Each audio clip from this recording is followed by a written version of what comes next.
آپ چونکہ senior vice president رہ چکے ہیں پاکستان مسلم لیگ نون کے، تو آپ سمجھتے ہیں کہ میاں نواز شریف صاحب کو آ کے اپنے پہلے جو عدالتی معاملات ہیں ان کو دیکھنا چاہیے، یا آپ سمجھتے ہیں کہ ان کو جلسے کرنے چاہیے اور پھر عدالتی معاملات ساتھ ساتھ دیکھنے چاہیے؟ جی، میں نے ٹی وی پر بھی کہا ہے کہ میں اس استقبال کا قائل نہیں ہوں.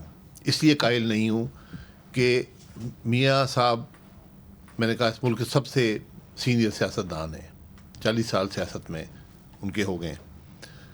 اگر وہ قانون کی پرواہ، جو ان کے خلاف فیصلے ہیں مکمل ناانصافی پر مبنی ہیں، اس میں کوئی دو رائے نہیں ہے، کسی سے آپ پوچھتے ہیں. لیکن ایک قانون نے غلط فیصلے بھی کیے ہیں، قانون کا انہوں نے احترام کیا، انگلینڈ میں تھے، واپس آئے، جیل چلے گئے. اب اگر وہی قانون توڑیں گے، کیونکہ وہ یہاں سے علاج کے لیے گئے تھے، اب وہ واپس آ رہے ہیں، ان کی سزائیں بھی قائم ہیں، ان کی اپیلیں لگی ہوئی ہیں اسلام آباد ہائی کورٹ میں، دونوں نیب کے کیسز میں. جی، ان کے فیصلے نہیں آئے. جہاں تک میری نالج ہے، ان کو اسلام آباد ہائی کورٹ نے ایبسکانڈر بھی ڈکلیئر کیا ہے. کچھ لوگ کہتے ہیں نہیں کیا، کچھ نے کیا ہے یا نہ بھی کیا ہو. جب وہ واپس آئیں گے تو ان کی سزائیں برقرار ہیں، بالکل ہیں. اور جب تک ان کو عدالت سے بیل نہیں ملتی، اور بیل ملے گی اپیل کے بعد، اپیل سے پہلے تو بیل نہیں ملی، بالکل، تو اس وقت تک ان کو کسٹڈی میں، جوڈیشل کسٹڈی میں ہونا ضروری ہے.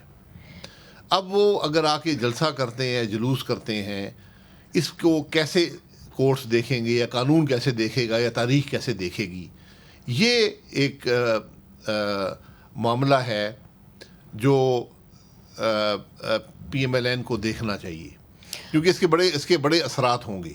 تو آپ تو یہ تجویز کریں گے کہ اگر میاں نواز شریف صاحب واپس آتے ہیں تو ان کو عدالت کے سامنے پیش ہونا چاہیے، جیل جانا چاہیے، جو ایک قانون بنا ہوا ہے اس کے قانون کا تحت جو جانا راستہ ہے. اگر قانون کو ریلیف دیتا ہے انہوں نے عدالت کو، اگر وہ ابسکانڈر ڈکلیئر ہو چکے ہیں تو عدالت کو سرنڈر کرنا پڑے گا، اس میں کوئی چوائس نہیں ہے.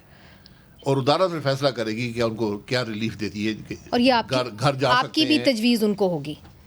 میری تجویز قانونی راستہ اپنانے کی ہے. قانون کو اگر میاں نواز شریف صاحب وائلیٹ کریں گے تو پھر کون اس قانون کی پرواہ کرے گا؟